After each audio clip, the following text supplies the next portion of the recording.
H2 and H2 is formed. Again, 1 degree amine can be formed by reduction of amides. RCONH2 की reduction से lithium aluminum hydride से करेंगे, है ना, RCH2NH2 बनता है। H2PD से भी ये चीज हो जाएगी। H2PD अच्छा खासा है, स्ट्रॉन्ग रिड्यूसिंग एजेंट है। क्लियर है सब कुछ भी, ठीक है।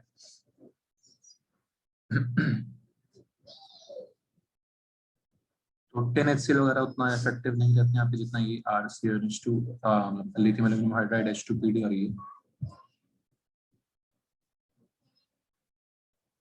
तो 4 चीजों का रिडक्शन, इस तरह से सिंपल तरीके से याद रखेंगे, 4 चीजों के रिडक्शन से अमाइड 1 डिग्री अमाइंस और 2 डिग्री अमाइंस बन सकते हैं। फोर्थ और लास्ट है nitro compounds. Nitro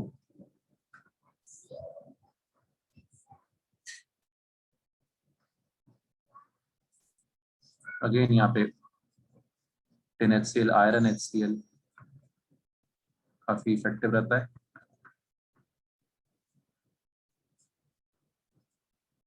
lithium aluminium hydride से भी ज्यादा इफेक्टिव यहाँ पे आयरन HCl रहता है।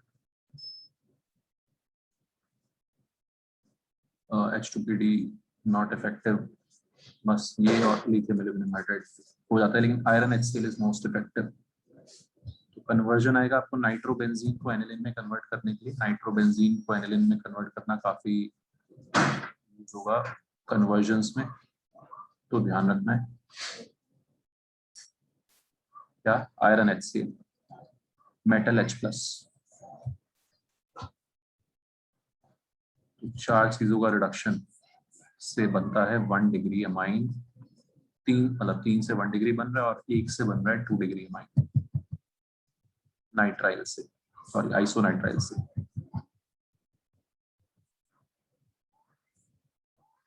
ठीक है फ्रेंड्स, लिख लिया? नहीं सर, 1 मिनट।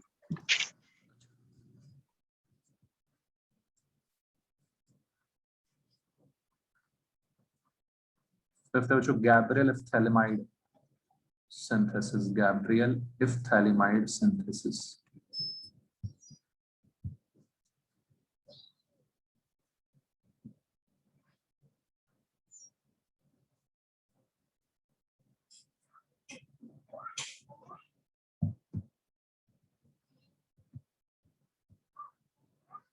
इफ्थैलेमाइड ये होता है कंपाउंड, इफ्थैलेमाइड CONH।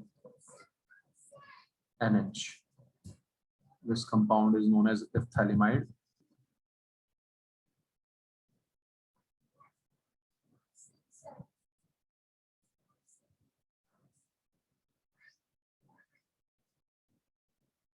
सर लिख लिया वो। क्या लिख लिया? ओके। जो इफ्थैलेमाइड है ये भी कहाँ से बनता है, भी चाहे तो देख सकते हो आप। इफ्थैलिक एसिड होता है COH, पॉलीमर्स के चैप्टर में भी आता है इफ्थैलिक एसिड, इंपॉर्टेंट है। इफ्थैलिक एसिड को अमोनिया के साथ हीट करते हैं,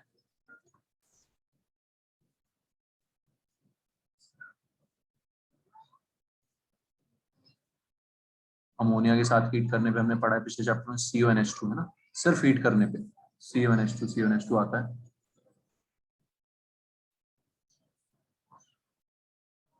ठीक, P2O5 डालते हैं तो CN बनता है, सिर्फ हीटिंग पे CONH2, और फिर उसको हम स्ट्रॉन्ग हीटिंग करते हैं तो ये आपस में रिएक्ट कर जाते हैं। स्ट्रॉन्गली जब हम हीट करते हैं इसको तो ये आपस में रिएक्ट कर जाते हैं, अमोनिया निकल जाता है, निकल जाता है यहाँ से ammonia. This is preparation of phthalimide, कहीं पे यूज हो तो अमोनिया निकल जाती है। अभी इफ्थैलेमाइड से क्या करना है हमने, कैसे बनता है अमाइन, देखना तो ध्यान से। इसको हम बेस से रिएक्ट कराते हैं, सबसे पहले बेस से रिएक्ट कराते हैं। ये एसिडिक H है, कैसा है H है? एसिडिक, ठीक है। CO के बराबर में -M इफेक्ट लग रहा है, CO का इलेक्ट्रॉन विड्रॉइंग इफेक्ट लग रहा है CO ग्रुप का, दोनों तरफ से। तो एसिड बेस रिएक्शन से CuNK, ये सॉल्ट बन जाता है CuNK, ठीक है। दिस सॉल्ट इज फॉर्म,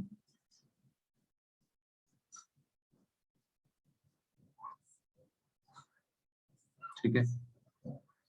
उसके बाद जैसे मैंने आपको फर्स्ट चैप्टर में क्वेश्चंस भी कराए थे, भाई न्यूक्लियोफाइल बनाना है, फिर एल्काइल हैलाइड पे अटैक मारना है। न्यूक्लियोफाइल बना के एल्काइल हैलाइड पे अटैक सब्स्टिट्यूशन के लिए। तो KX निकल जाएगा, N के साथ R आ जाएगा, एल्काइल ग्रुप। जितने मर्जी कार्बन का आपको अमाइन बनाना है वो एल्काइल ग्रुप लेंगे हम यहाँ पे। समझ में आ रही बात क्या क्या हुआ? एफ्थैलिमाइड में H था, एसिडिक H, उसको हमने बेस से रिएक्ट कराया, H की जगह K आ गया, सॉल्ट बन गया। इस न्यूक्लियोफाइल ने अटैक मारा एल्काइल हैलाइड पे, SN2। कौन सा स्टेप है ये, क्या मैकेनिज्म है यहाँ पे? SN2। बात में आ रही है, अटैक, KX निकल गया, NR बन गया। लास्ट में फिर इसका हाइड्रोलिसिस कर देते हैं। जब इसका हाइड्रोलिसिस करते हैं तो ये, जैसे हमने पिछले चैप्टर में पढ़ा, यहाँ से खुल जाता है। H नाइट्रोजन पे, OH CO पे, दोनों CO पे OH। तो RNH2 फिर से 1 डिग्री अमाइन बनता है। क्या बनता है? 1 डिग्री अमाइन। और साथ में एफ्थैलिक एसिड अलग हो जाता है।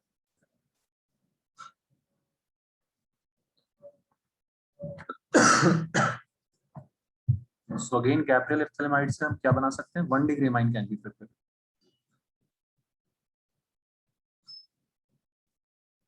जितने कार्बन का आपको अमाइन बनाना है वो एल्काइल हैलाइड हम लेंगे यहाँ पे।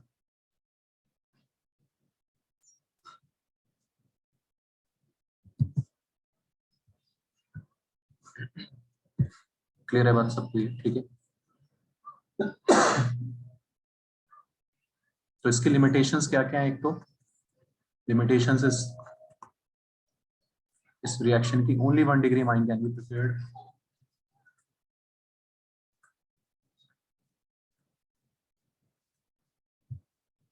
ठीक है। दूसरी जो लिमिटेशंस आएंगी जो SN2 वाली आ जाएंगी। कौन सी वाली आ जाएंगी? SN2, क्योंकि यहाँ पे SN2 हो रहा है तो एराइल हैलाइड पे नहीं हो सकता। याद है सबको, एराइल हैलाइड पे नहीं हो सकता। बेंजीन पे हेलोजन लगा होगा तो नहीं होगा। तो aniline can not be prepared by this method. ये बोर्ड का फेवरेट क्वेश्चन है। Aniline can't be prepared by Gabriel phthalimide, क्योंकि एनिलिन बनाने के लिए एराइल हैलाइड पे SN2 कराना पड़ेगा, वो पॉसिबल नहीं है, as aryl halides do not undergo SN reaction।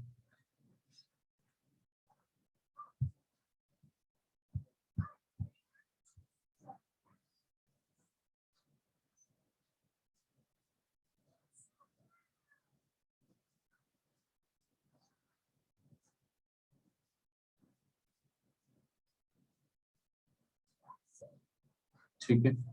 तो एनिलिन नहीं बना सकते, इस टाइप के कंपाउंड्स हम नहीं बना सकते जिसमें SN2 नहीं हो सकता, है ना। विनाइल पे नहीं हो सकता, आपको पता है विनाइल ग्रुप होगा तो नहीं हो सकता। 3 डिग्री पे SN2 नहीं हो सकता। 3 डिग्री अल्काइल ग्रुप होगा तो भी SN2 नहीं हो सकता। समझ में आ रहा है सबको? 3 डिग्री अल्काइल हैलाइड पे SN2 नहीं हो सकता। सर ऊपर वाले पॉइंट में SN2 होगा ना? हाँ, ऊपर वाले वहां पे। अच्छा, ये SN तो वो तो यार, एराइल हैलाइड तो दोनों ही SN2 नहीं, SN1 SN2 दोनों यस यस। सब्स्टिट्यूट देते हैं इसलिए कोई भी लिख दे। ठीक है। इस टाइप के अमाइंस भी can't be prepared by this method. ठीक है। ऐसा क्वेश्चन मेंस में भी आ सकता है कि इनमें से कौन सा, ऑप्शन दे देंगे, इनमें से कौन सा प्रिपेयर कर सकते हैं, कौन सा नहीं कर सकते। अमाइन गैब्रियल एथैलेमाइड सिंथेसिस से समझ में आ रही बात? तो सारी लिमिटेशंस कहाँ से आ जाएंगी? SN2 वाली लिमिटेशंस आ जाएंगी, और एक 1 डिग्री अमाइन ही बना सकते हैं यहाँ से। क्लियर है जो सबको ये चीज?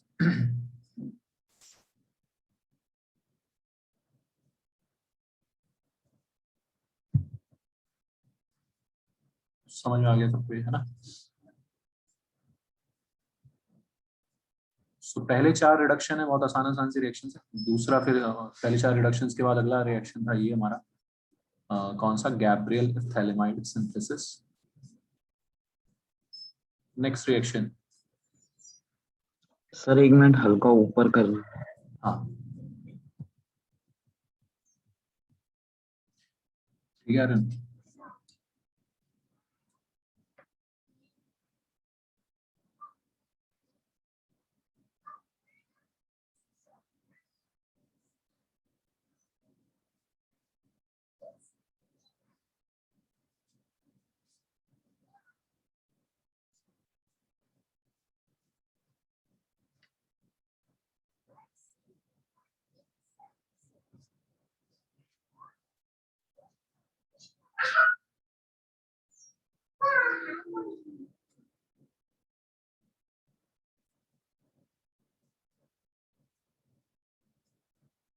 ठीक है भाई, हो गया ये।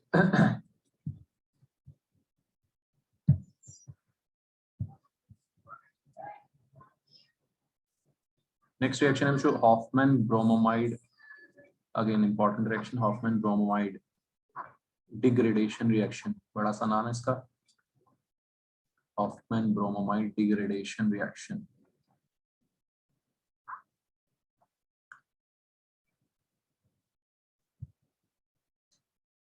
तो अमाइड्स को जब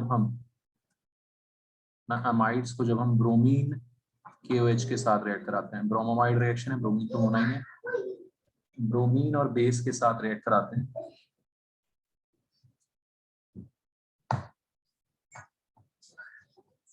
तो क्या होता है, ये डिग्रेडेशन, मतलब मैं मैकेनिज्म बताऊंगा इसका, लेकिन ये याद रखना है सीधे,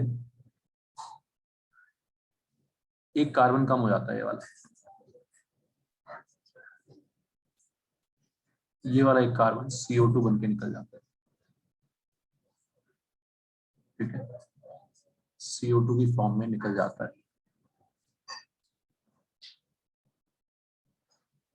बात सुना रही हो? ठीक है, तो क्या हुआ, एक कार्बन कम हो गया बेसिकली। ठीक है, तो ये सब कन्वर्जन्स में आपको याद कर रखना है कि कौन सा रिएक्शन यूज करेंगे जब कार्बन कम करना होगा। तो ये तो सेम कार्बन वाला एमाइन बनाने के लिए हम क्या कर सकते हैं, इसका रिडक्शन कर सकते हैं LiLH4 से, RCH2NH2 बनेगा। और एक कार्बन कम करने के लिए हम डिग्रेडेशन रिएक्शन कर सकते हैं, ब्रोमीन KOH।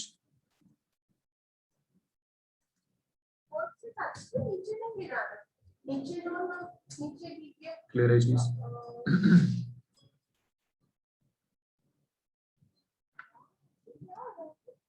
ठीक है, जैसे इथेनामाइड है, इथेनामाइड, इथेनामाइड मींस 2 कार्बन है, CH3CONH2। मीथेन अमीन बनाना हो तो ब्रोमीन KOH, मतलब एक कार्बन कम करना हो तो सिंपल। और अगर सेम इथेन अमीन बनाना हो तो लिथियम एल्यूमिनियम हाइड्राइड। बात में आ रही सबको? ठीक है, सुशांत सुना रहा है, काइली, एनी डाउट? दिव्यांशी?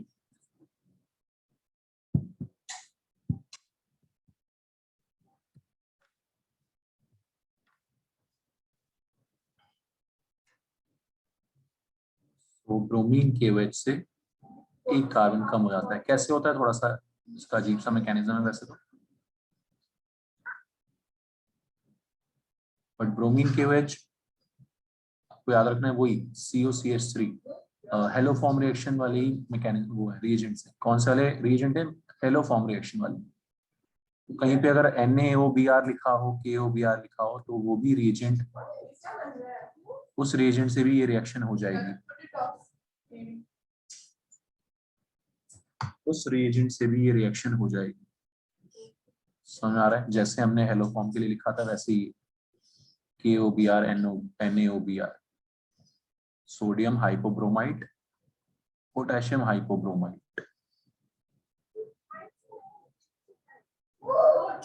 तो इसका मैकेनिज्म वही होता है कि इसमें बेस एसिडिक H कोड आता है, फिर से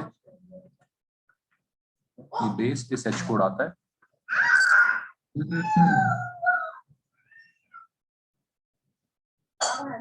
और उस पर Br आ जाता है।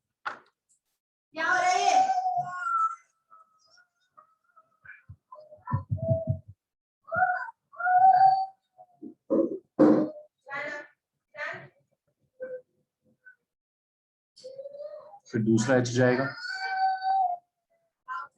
दूसरा H जाएगा, ठीक है। अब यहाँ पे एक अजीब सा स्टेप होता है, ध्यान से देखना इसको। इलेक्ट्रॉन्स इधर आते हैं और ये Br लीव करता है और ये एल्काइल ग्रुप माइग्रेट करता है कार्बन से नाइट्रोजन पे। इलेक्ट्रॉन्स इधर आते हैं, एल्काइल ग्रुप निकलता है यहाँ से और उधर से Br माइनस अपना निकल जाता है। तो Br माइनस की जगह एल्काइल ग्रुप R माइनस आ जाता है और ये RnCO ये कंपाउंड बनता है बीच में, एल्काइल आइसोसाइनेट।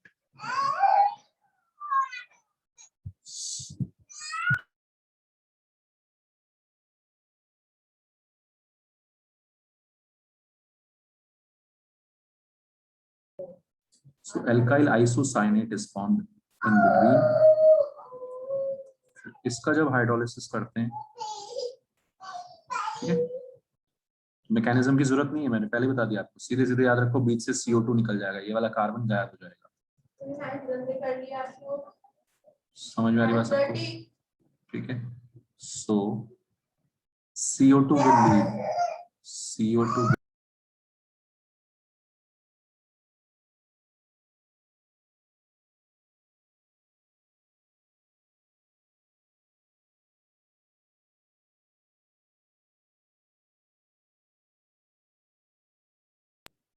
ठीक है। जो तो ये अजीब सा थोड़ा सा मैकेनिज्म है, लेकिन आपको सिर्फ क्या याद रखना है, CO बीच वाला CO गायब होगा और RnH2 बन जाएगा। होता कैसे है, एल्काइल ग्रुप का माइग्रेशन होता है, माइग्रेट करता है, उठ के एल्काइल ग्रुप कार्बन से उठ के नाइट्रोजन पे आ जाता है।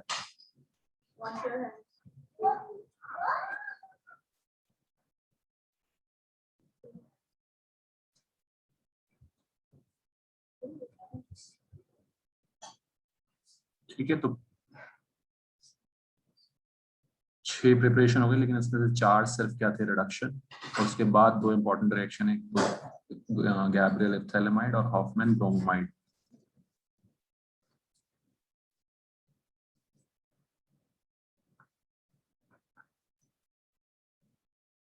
सेवंथ और लास्ट रिएक्शन ये आपका वही एल्काइल हैलाइड्स वाले चैप्टर वाला, एल्काइलेशन ऑफ अमोनिया।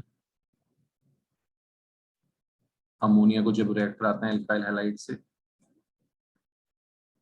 क्या बनता है, याद है सबको, RnH2 और HX निकल जाता है, nucleophilic substitution, SN2 reaction.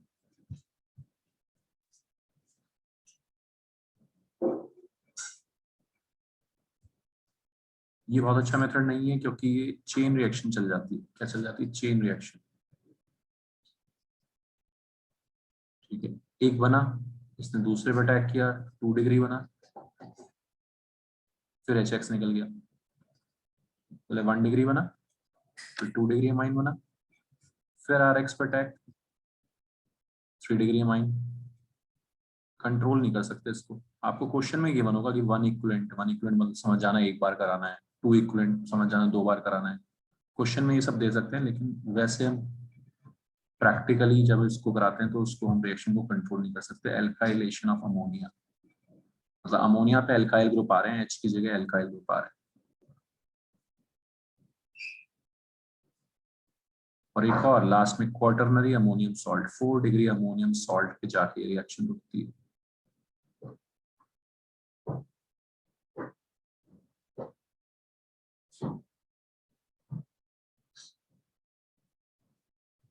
Four degree ammonium salt पे जाके रिएक्शन रुकती है।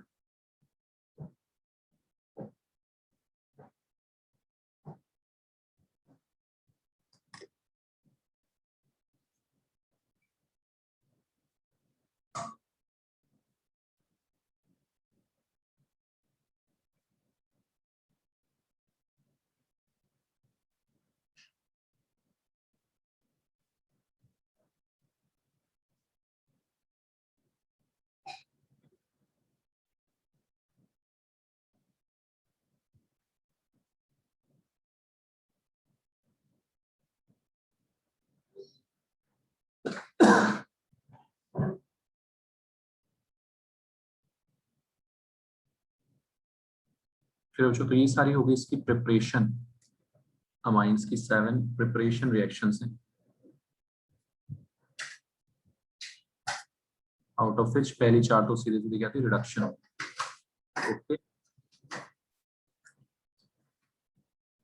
स्टार्टिंग में नहीं किया हमने, अब कर लेते हैं पहले क्लासिफिकेशन, है ना। 1 डिग्री अमाइन क्या होता है? 1 डिग्री अमाइन में हम देखेंगे इस बार नाइट्रोजन पे कैसे इसको कैसे डिफाइन करते हैं। 1 डिग्री अमाइन नाइट्रोजन पे एक साइड एल्काइल ग्रुप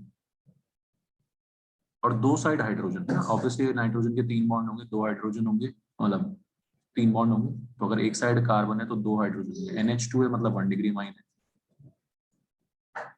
समझ आ रहा है? सिंपल। दो साइड कार्बन आ गए तो एक साइड H होगा, एक H है मतलब 2 डिग्री अमाइन है क्योंकि 2 साइड कार्बन है। तीनों साइड अल्काइल ग्रुप है, ठीक है। क्या है वो? 3 डिग्री अमाइन, तीनों साइड अल्काइल ग्रुप से घिरा हुआ।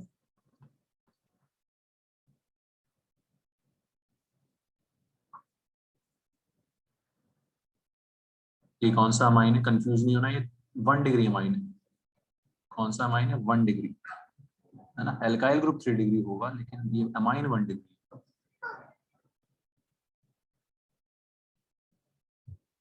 ठीक है यार, समझ आ रहा है? कोई दिक्कत?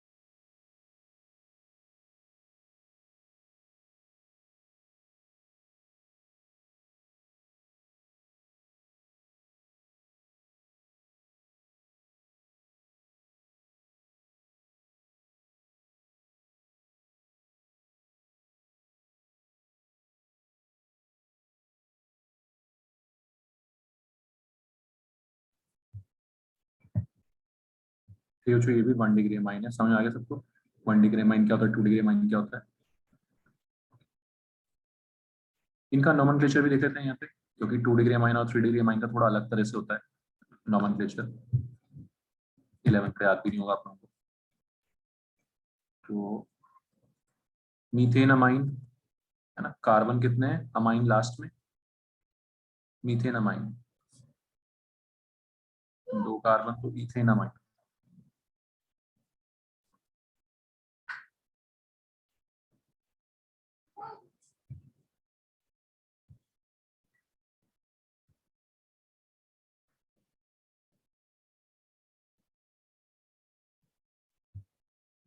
क्लियर है चीज? ठीक है।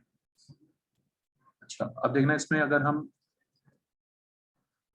2 डिग्री अमाइन की बात करें तो इनका थोड़ा अलग स्टाइल है।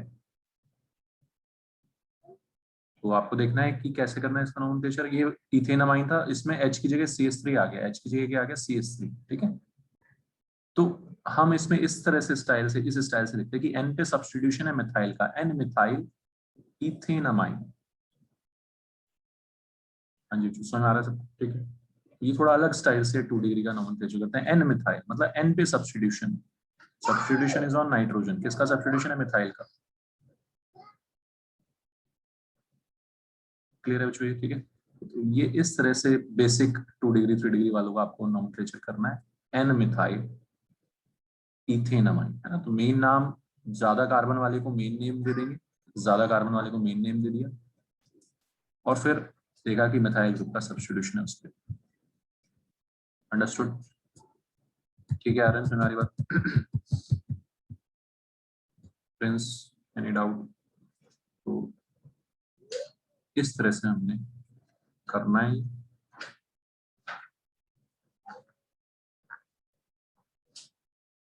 ये क्या नाम हो जाएगा इसका?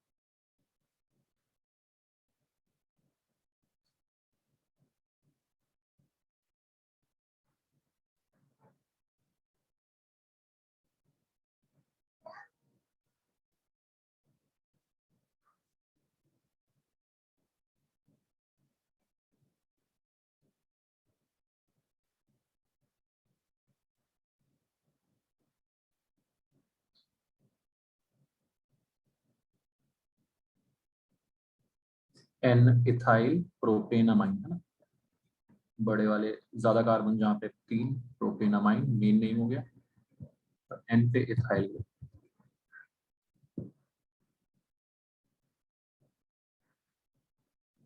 क्लियर है चीज, एन इथाइल प्रोपेनामाइन।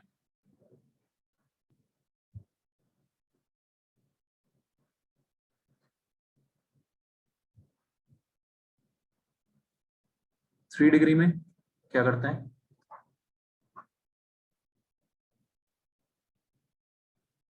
जैसे ये है ना, तो एन एन डाइमेथाइल, 2 बार नाइट्रोजन का सब्स्टिट्यूशन है, नाइट्रोजन पे 2 ग्रुप लगे हुए हैं एक्स्ट्रा है ना। 3 डिग्री को इस तरह से करेंगे, एन एन डाइमेथाइल, या अगर अलग अलग होंगे तो एन मिथाइल एन इथाइल या एन इथाइल एन मिथाइल, इस तरह से। समझ में आ रही बात, दो दो सब्स्टिट्यूशन दिखाने में। तो this is the way of nomenclature, ठीक है।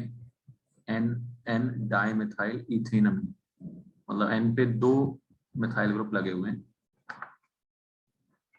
और मेन नेम वही था इसका, इथेनामीन।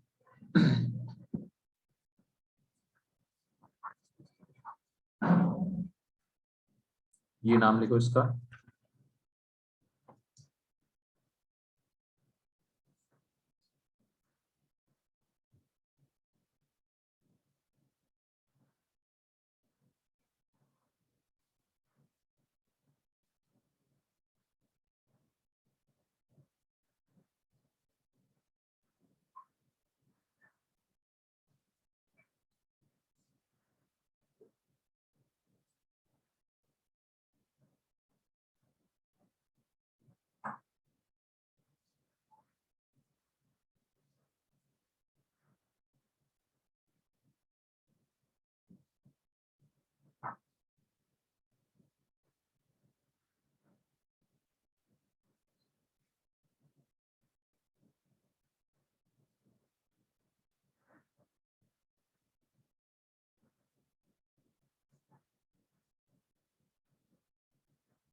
ठीक है। तो N ethyl N methyl alphabetically लिखते हैं, पहले जैसे लिखते थे, एन इथाइल एन मिथाइल। समझ आ रही बात। प्रोपेनामीन, तो बड़ा ग्रुप हो गया प्रोपेन वाला 3 कार्बन का, उससे मेन नेम आ गया प्रोपेनामीन, और एन पे 2 ग्रुप्स का सब्स्टिट्यूशन आ गया इथाइल और मिथाइल का। ठीक है, जो समझ आ गया सबको नॉमेनक्लेचर।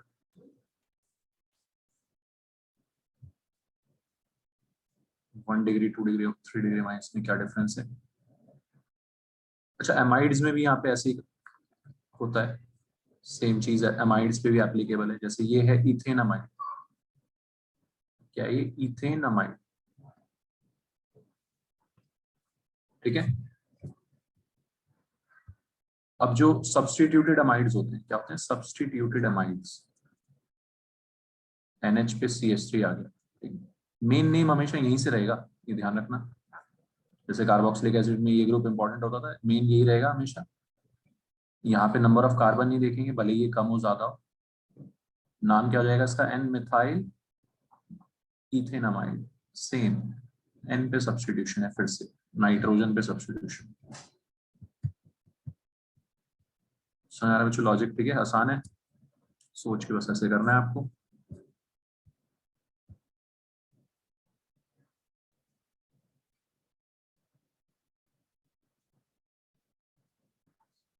नाम लिखो ये 2 3।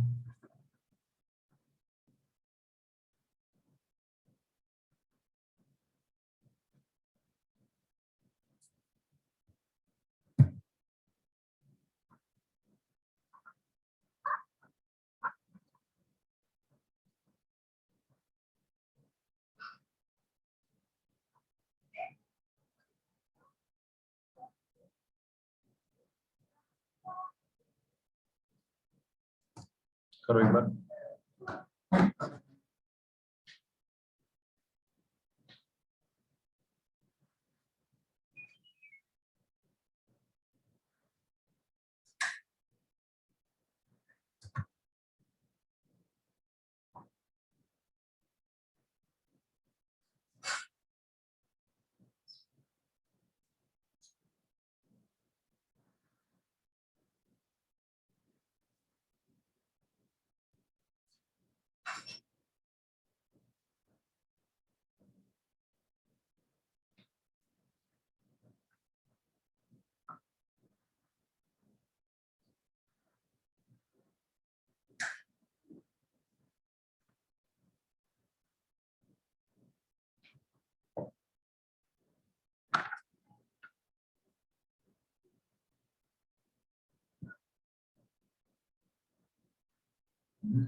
ठीक है, तो इसमें क्या बोलेंगे इसको, एन इथाइल फॉर्मामाइड, या सॉरी मीथेनामाइड है ना, फॉर्मामाइड तो उसका कॉमन नेम हो जाएगा।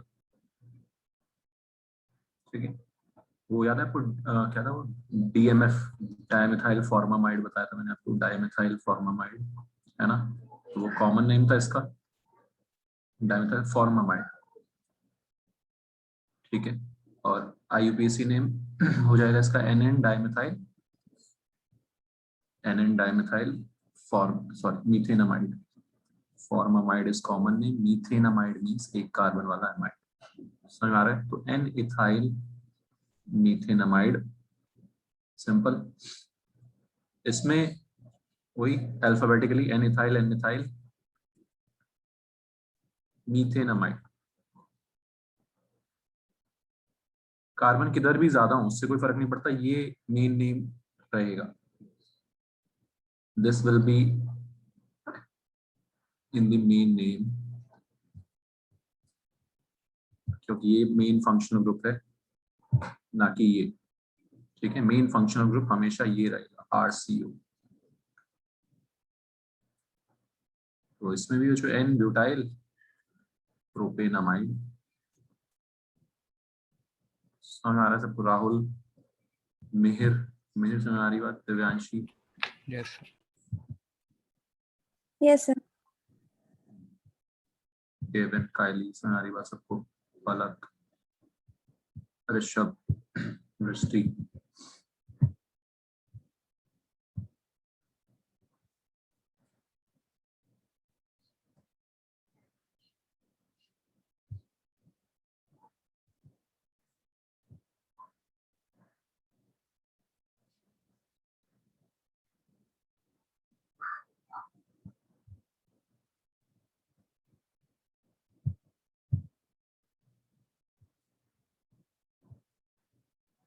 This is the way of nomenclature amines का, अमाइड्स का।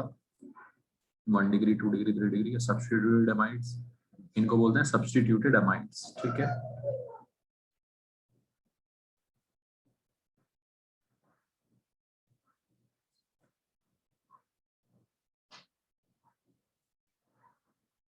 फिजिकल प्रॉपर्टीज भी देख लेते हैं, इस पे भी क्वेश्चन वगैरह पूछ लेते हैं। लॉजिकल है यहाँ पे फिजिकल प्रॉपर्टीज, तो स्कूल में भी, मेंस बोर्ड में भी, मेंस में भी फिजिकल प्रॉपर्टीज पे। फिजिकल प्रॉपर्टीज में मेन वही दो चीज होती है, बॉइलिंग पॉइंट और सॉल्युबिलिटी। तो इसमें बच्चों सीधा सा फंडा है, एच बॉन्डिंग। सारा जो मेन रोल रहता है यहाँ पे एच बॉन्डिंग का रहता है। जितने ज्यादा एच होंगे उतना ज्यादा बॉइलिंग पॉइंट होगा, क्योंकि उतनी ज्यादा एच बॉन्डिंग हो पाएगी। सिंपल।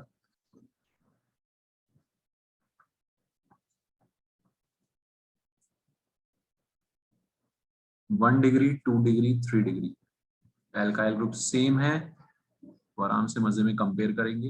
ये ऑर्डर आ जाएगा बॉइलिंग पॉइंट का। Boiling point directly proportional to intermolecular H bonding, और एच बॉन्डिंग कितनी ज्यादा होगी, जितने ज्यादा एन के साथ एच होंगे भाई, सीधा सा फंडा है, एन के साथ जितने एच होंगे उतना एच बॉन्डिंग होगा।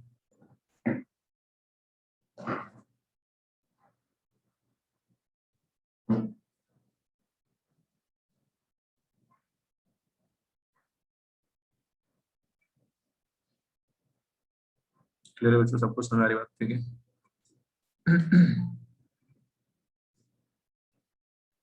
1 degree, 2 degree, 3 degree. 1 degree 1 degree में कंपेयर करेंगे तो ऑब्वियसली मास, जितने ज्यादा कार्बन होते जाएंगे बॉइलिंग पॉइंट उतना बढ़ता जाएगा, है ना भाई?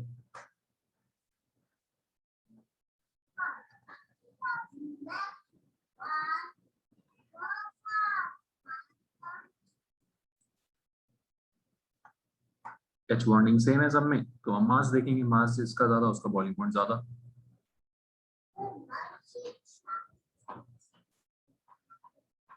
ठीक है, ये कब? जब same number of H bonds.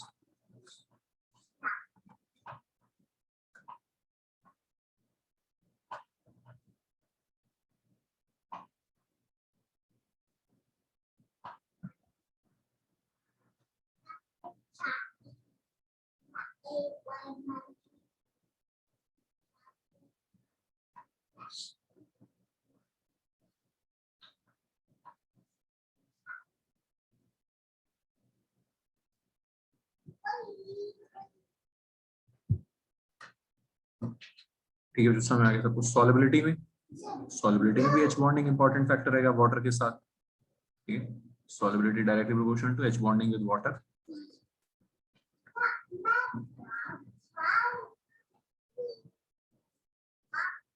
हाँ जी, सिंपल है। ठीक है, फिर से वही RnH2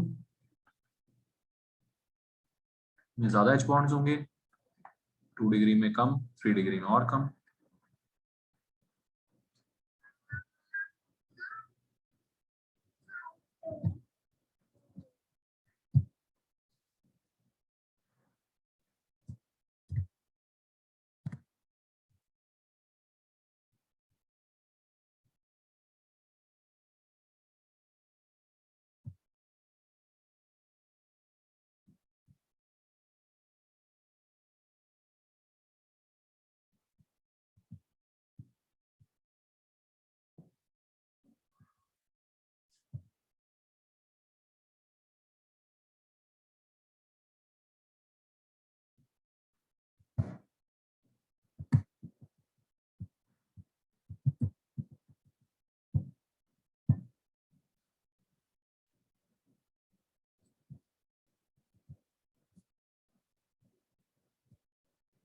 सॉलिबिलिटी ऑफ वाटर में भी ये चीज आ गई है ना।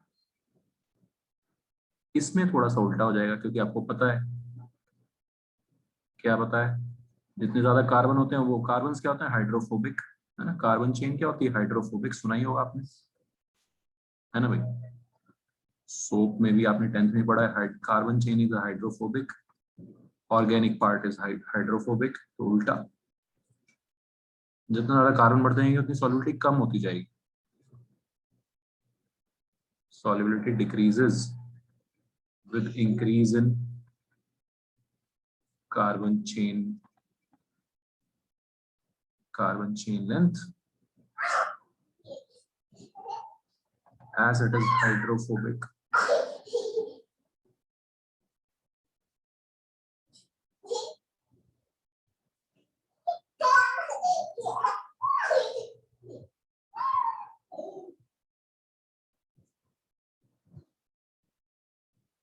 तो ये पॉइंट्स हो गए जो सॉलिबिलिटी, मतलब फिजिकल प्रॉपर्टीज की सॉलिबिलिटी एंड इसके बॉइलिंग पॉइंट।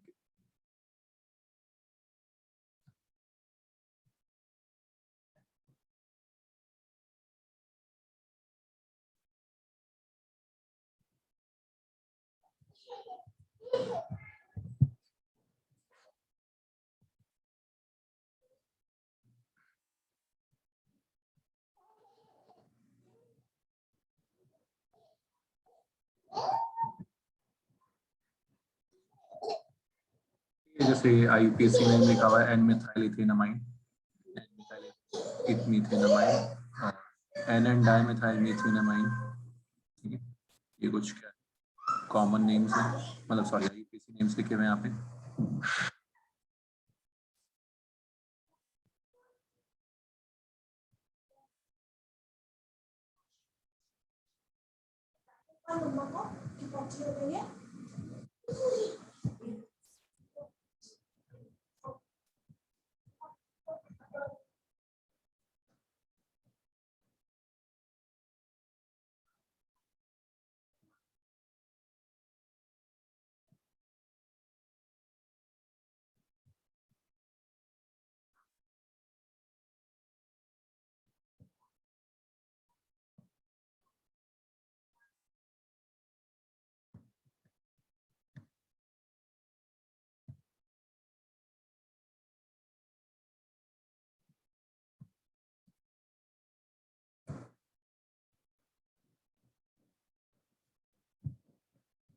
तो इस सब के बेसिस पे जो अभी तक कुछ हमने पढ़ा है, सोचना है आपको पहले 2-3 कन्वर्जन्स, ताकि आपको ना थोड़ा सा सोचने का आइडिया लग जाएगा कैसे हमें कन्वर्जन सोचने, कार्बन बढ़ाना, कार्बन कम करना, ये सब, ठीक है। सोचो, मीथेनॉल से कन्वर्ट मीथेनॉल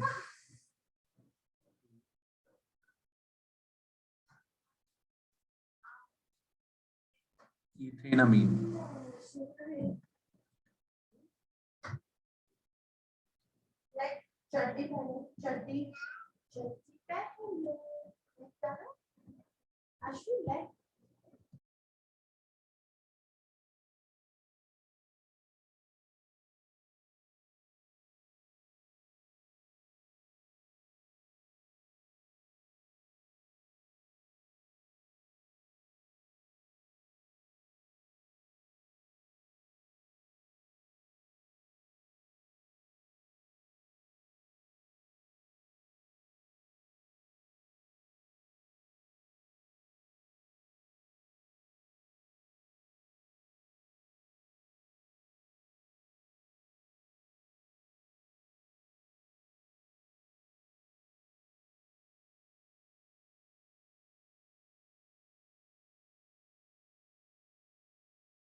तो मीथेनॉल से इथेनामाइन एक कार्बन बढ़ाना है।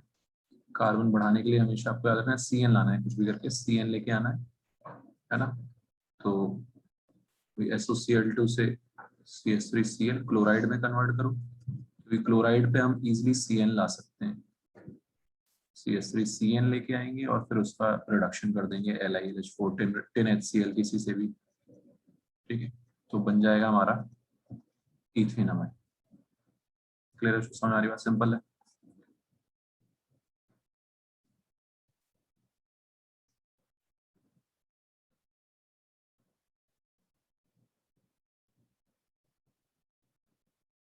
ठीक है, तो अगर कार्बन इंक्रीज करना हो तो जनरली आपको सोचना है कि KCl लाना होगा कुछ भी करके। KCl लाने के लिए Cl बनाना होगा, Cl बनाने के लिए कुछ कुछ आपको पता है सब कुछ क्या करना है, ठीक है। ओके,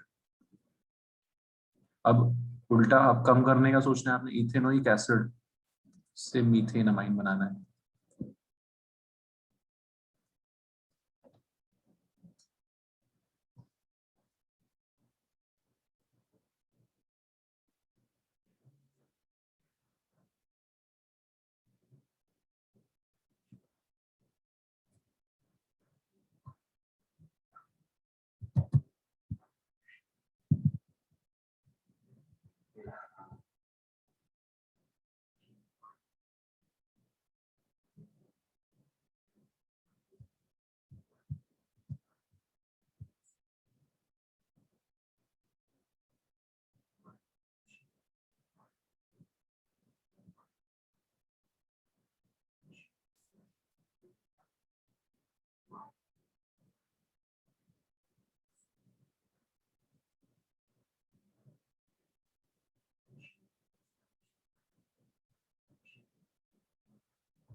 इथेनोइक एसिड में कार्बन कम करना है। कम करने के लिए आपको कभी कभी हो सकता है ना, तो किसका यूज करना रहेगा जनरली, हॉफमैन ब्रोमाइड का।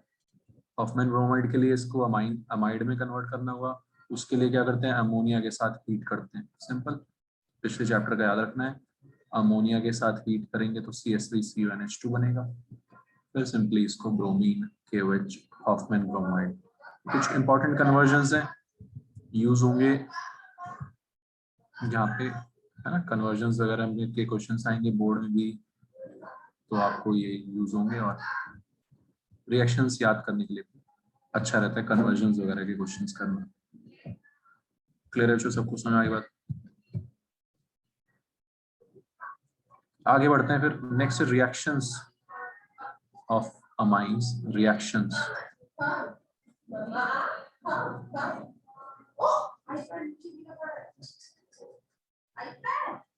इसमें सबसे पहले है रिएक्शंस ऑफ अमाइंस में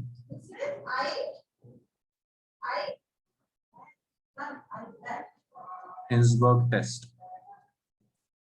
ये देख लेते हैं आज, हिंसबर्ग टेस्ट। इससे हम 1 डिग्री, 2 डिग्री और 3 डिग्री तीनों अमाइंस को डिफरेंशिएट कर सकते हैं इजीली। बहुत आसान सा टेस्ट है, ठीक है। Hinsberg test for 1 degree, 2 degree and 3 degree amines. Hinsberg का रिएजेंट है, हिंसबर्ग का हथियार है benzene sulphonyl chloride. Benzene sulphonyl chloride SO2Cl।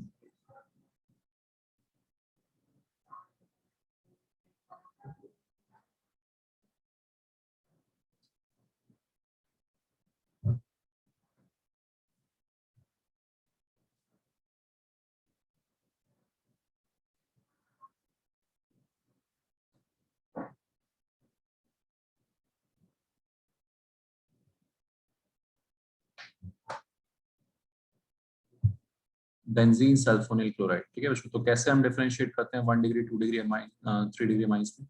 बहुत आसान है, बहुत पूरा का पूरा ये हाइड्रोजन का खेल है, कितने हाइड्रोजन है ना। तो 1 डिग्री अमाइन में कितने H होते हैं? 2। इसमें जब हम हिंसबर्ग रिएजेंट डालते हैं, ठीक है,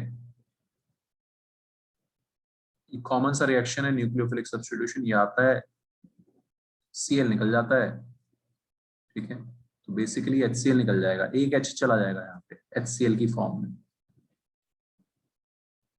समझ आ रहा है? ये अटैक मारा नाइट्रोजन ने, नाइट्रोजन यहाँ आके जुड़ गया, NHR यहाँ आके जुड़ गया, HCl निकल गया। समझ में आ रही बात? इस टेस्ट में पूरा हाइड्रोजन का खेल है, 2 H थे, उसमें से एक H निकल गया HCl की फॉर्म में, ठीक है। और ये जो रिएजेंट बनता है, ये जो प्रेसिपिटेट वगैरह जो बनता है, that is soluble in base. वो बेस में या एल्कली में, NaOH में, KOH में सॉल्युबल होता है, क्योंकि अभी भी इसके पास एक और H है, एसिडिक H। समझ आ रहा है? इस एसिडिक H की वजह से ये अभी सॉल्युबल, घुल जाएगा, रिएक्ट कर जाएगा बेस के साथ, ठीक है। 2 डिग्री अमाइन में क्या होगा? रिएक्शन हो जाएगी, प्रेसिपिटेट बन जाएगा, ठीक है। तो 2 डिग्री अमाइन में एक H है, रिएक्शन हुई बेंजीन सल्फोनिल क्लोराइड के साथ, एक H है वो चला गया, HCl बन गया। अब H नहीं बचा,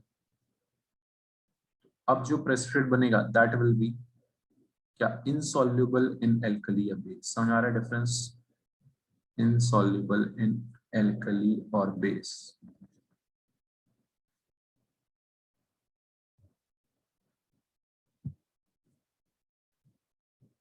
ठीक है, तो H के ऊपर डिफरेंस आ रहा है, जितने H, किसी में H ज्यादा है किसी में H कम है, उसके बेसिस पे डिफरेंशिएट कर पा रहे हैं हम 1 डिग्री 2 डिग्री और 3 डिग्री अमाइन में। 3 डिग्री अमाइन जो होगा उसमें एक भी H नहीं होगा, तो रिएक्शन ही नहीं होगा, प्रेसिपिटेट ही नहीं बनेगा। इसमें no reaction no precipitate form, क्योंकि एक भी H नहीं है, तो पहला ही स्टेप नहीं हो पाएगा।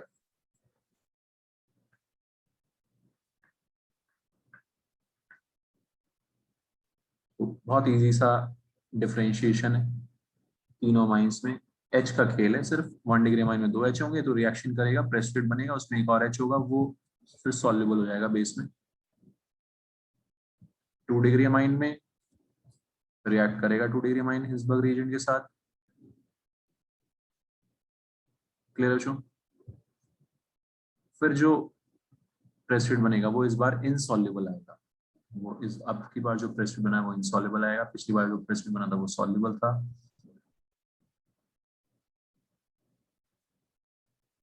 और 3 डिग्री अमाइन तो रिएक्ट ही नहीं करेगा।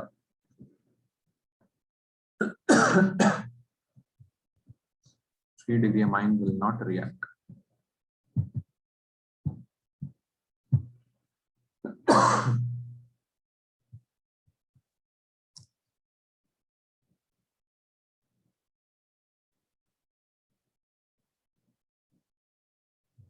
क्लियर है सब कोई चीज? ठीक है, तो ये है Hinsberg test for differentiation between 1 degree 2 degree and 3 degree amines. बताओ कोई दिक्कत इसमें? Prince, Mehar, any doubt? Kylie, Rishabh, Rahul, समझ आ रही बात? ठीक है, तो ये